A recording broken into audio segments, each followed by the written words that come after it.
Okay, magandang araw mga kababayan at shoutout po na sa ating mga kababayan versus Filipino at sa ating mga kababayan sa buong Pilipinas. Magandang araw po sa inyo lahat. So andito tayo sa public toilet dito sa may Quirino po, ano? At ito nga po, pala tayo ng pag-cover tayo dito.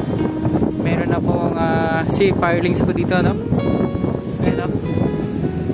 Nakalagay. Ayan. Ayan po. Tingnan nyo po ito. At meron po yung mga palitada ko na, ayan, no?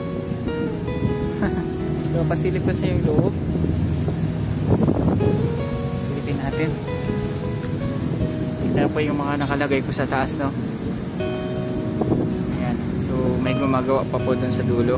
So, ito, wire installation na rin mga babayan. At ito nga po, no? Meron na po mga naka-install dito.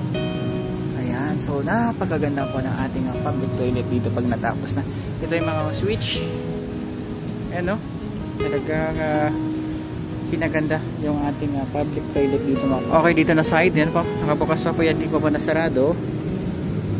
Ayan. Ayan, may mga ano na dito, oh. Para po sa shower. Wow! Ang galing! Ayan, oh. Sa shower po yan, mga kabayan. Ayan po. Panalo. Oh, nasaan ang toilet ng mga dilawan? Wala kayo dito sa project po ng President Duterte, no? Ayan. So, siyempre kasama po din natin ang ating nasisipag ng mga contractor at ang buong kawani po ng DNR, no? At MMDA. Ayan. Ito, CR dito with shower. Ayan. Wow. Ganun din dito, oh. May shower din dito. Well, ito po is under construction pa po mga kababayan. Hindi pa talaga totally tapos ito. At marami pa tayong abangan.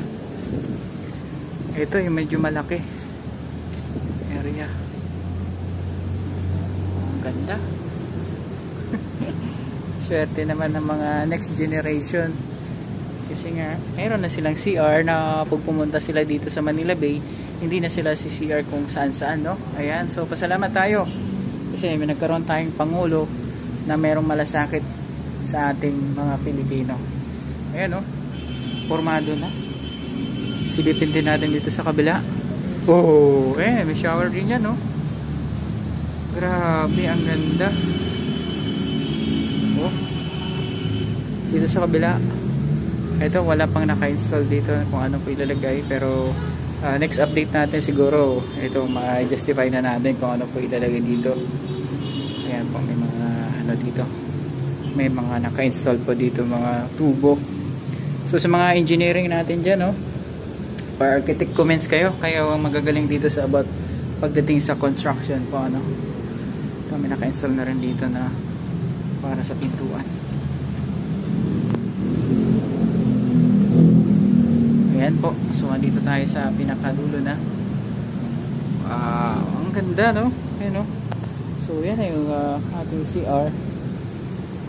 Silip pa natin yung isang malaki dito, no? Yan, no? Ito, sa CR talaga ito mga kabayan. Ang lawak. Pero sure ako mga kabayan, meron po itong division. May nakalagay po na women restroom. So probably yung sa kabila ay panglalaki po. Ito yung pambabae.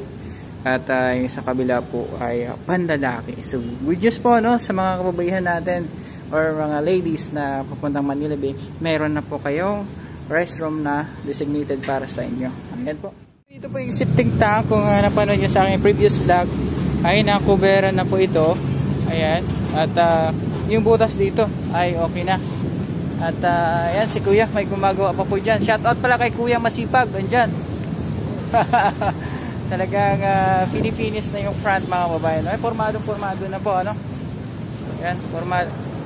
So ayan talaga, formado na itong ating restroom dito sa may Quirino. So meron tayong pagmamalaki na restroom mga babayan para po hindi na tayo iihi kung saan po, ano. So ayan po mga babayan, no? Leave your comments below. Shoutout pala kay Kuya. Okay, dito na side Sa bandang likuran ay na-finishing na rin, no? Ayan, no?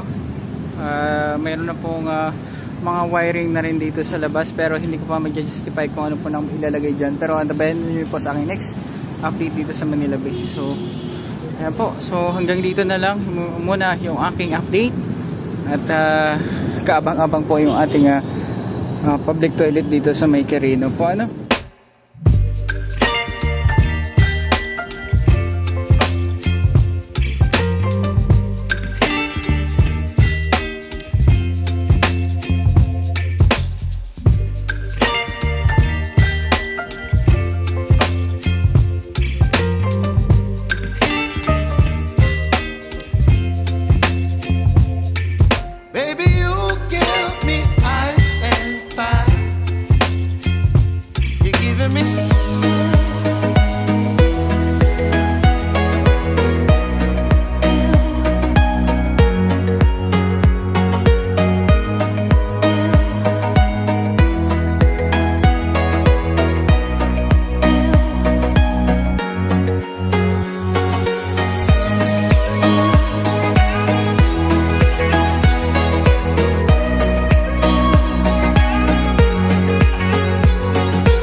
Mga kababayan, maraming salamat po sa panonood at thank you po.